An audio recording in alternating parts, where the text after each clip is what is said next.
السلام علیکم ورحمۃ اللہ تعالی وبرکاتہ۔ حالت نماز میں بلند آواز سے اعوذ باللہ اور بسم اللہ پڑھنا کیسا؟ کیا فرماتے علماء مفتیان شرائع متعین مسئلہ ذیل کے بارے میں؟ اگر نماز میں امام صاحب بلند آواز سے تعوذ و تسمیہ بھول کر پڑھے تو کیا حکم ہوگا؟ جواب عنایت فرمائیے۔ نحمدہ نصلی علی رسولہ الکریم، اما بعد فاعوذ باللہ من الشیطان الرجیم وبرکاتہ، بسم اللہ الرحمن الرحیم۔ حضرات محترم، ابھی آپ نے جو اوپر سوال سنا کہ حالت نماز میں بلند آواز سے اعوذ باللہ اور بسم اللہ کو پڑھنا کیسا، آئیے جواب ملاحظہ فرمائیے۔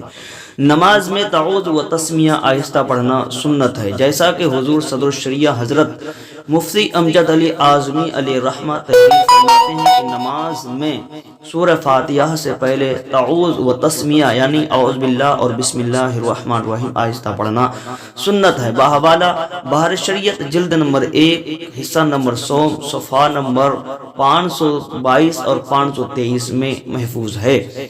اور فقہ ملت حضرت مفتی جلال الدین امجدی علیہ رحمہ تحریر فرماتے ہیں کہ نماز میں سورہ فاتحہ سے پہلے ہر رکعت میں بسم اللہ الرحمن الرحیم پڑھنا سنت ہے، اور سورہ فاتحہ کے بعد اگر اول سورت سے پڑھے تو پڑھنا مستحب ہے، قرأت سری ہو یا ظہری، مگر بسم اللہ آہستہ ہی سے پڑھی جائے گی۔ فتوی فقہ ملت جلد نمبر 1 صفحہ نمبر 102 میں محفوظ ہے۔ لہذا اعوذ باللہ اور بسم اللہ آہستہ پڑھنا سنت ہے، اور اگر امام صاحب نے بھول کر ظاہر سے پڑھ دی تو نماز ہو جائے گی، مگر ایسا کرنا خلاف سنت ہے۔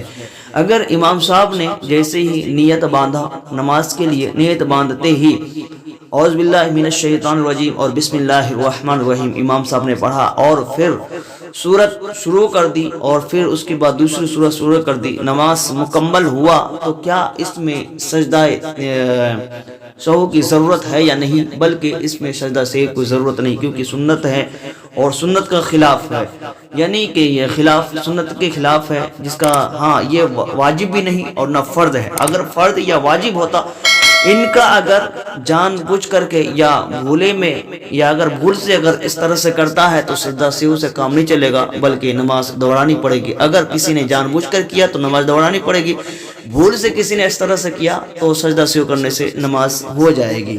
بسم اللہ اعوذ باللہ اور بسم اللہ کو نماز میں بلند آواز سے پڑھنے سے نہ سجدہ سہو کرنا چاہیے، نہ نماز میں کوئی خرابی آئے گی، بلکہ نماز ہو جائے گی۔